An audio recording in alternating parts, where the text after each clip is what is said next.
Chris Broussard, former New York Times guy, Fox Sports NBA guy, now joining us live. Okay, let's start with this. LeBron said he was offended by Kyrie Irving saying that Kevin Durant's the best closer ever. Shouldn't LeBron be above this, being bothered by this?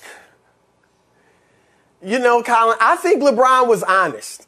I think all of us would be bothered. If Joy went to work for another radio show a year from now and said, man, I'm finally with a host that knows what he's talking about. You know, I mean, come on. As great as you are, as successful as you are, right, you still would be a little hurt by that. Yeah, all right. And now a lot of us would play it off, you know, and say, oh, look, I've won 3 rings without Kyrie. He hasn't won any without me.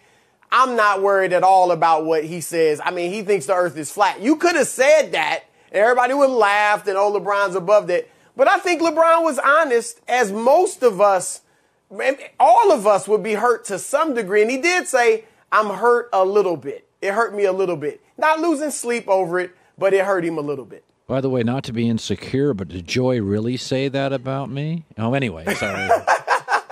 Okay. So sorry, Joy. I knew that was in confidence. I really created a mess here. So James Harden, he has never given us an inclination that he wants to lead. He's just a great player. So when he doesn't lead and he goes AWOL, everybody's like, oh, this is outrageous. And I'm like, he keeps telling you.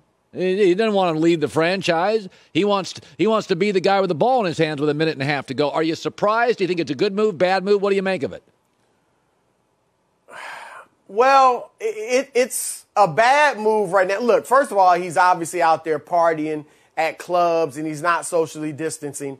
That is a bad move. He also doesn't have an agent. It's him and his mom doing this. If you're going to try to do this type of power move, remember Anthony Davis had Rich Paul and Clutch doing it for him. You probably need an agent to work this thing out for you. Maybe it wouldn't be as messy as it is.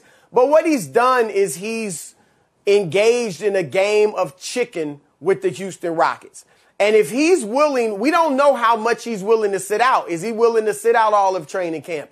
Is he willing to sit out most of the season or all of the season? If he does that, it may look bad. It'll look messy, but ultimately he'll gain leverage and get what he wants. But if he can't do that, then he's going to have to come crawling back. I think Houston should be smart about this, Colin. Don't get bullied into trading him yet. It's too early. Kevin Durant would say, it's too soon, bro. It's too soon. There's so much that can happen. Maybe you play well with John Wall and Boogie Cousins and things look okay for you.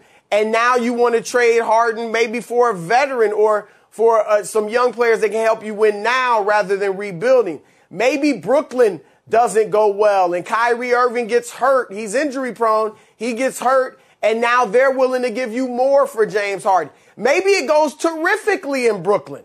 And they're playing so well that they say, you know what, we don't want to bring Harden in to mess this up. So that gives you leverage with Harden. Maybe Philadelphia, Joel Embiid and Ben Simmons don't play well together under Doc Rivers, and Ben Simmons becomes available at the trade deadline. So if I'm Houston, I've still got leverage because of Harden's contract. Let me sit back and relax until I get exactly what I want in a trade. So that's how they should play this. But if it goes too long, ultimately he's going to start getting more leverage. Couple of minutes left. KD and Kyrie, give me your prediction how it works. On paper, they're the best team. And I would love to see a LeBron, KD, AD, Kyrie finals. I mean, that would be tremendous. But Colin, the Nets have got to use the Clippers as a cautionary tale. They're very similar.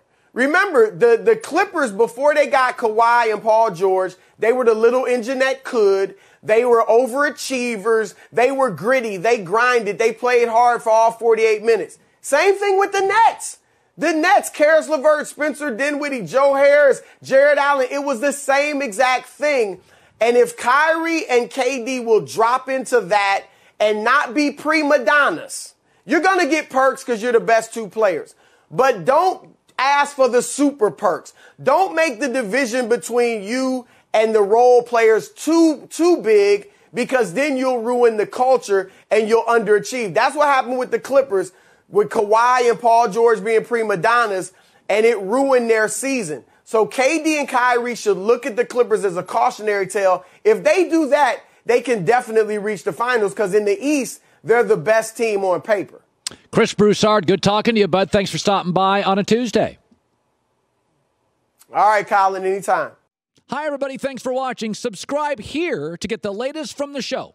Also, be sure to check out more of the best clips from The Herd or go watch a few segments from other shows on FS1.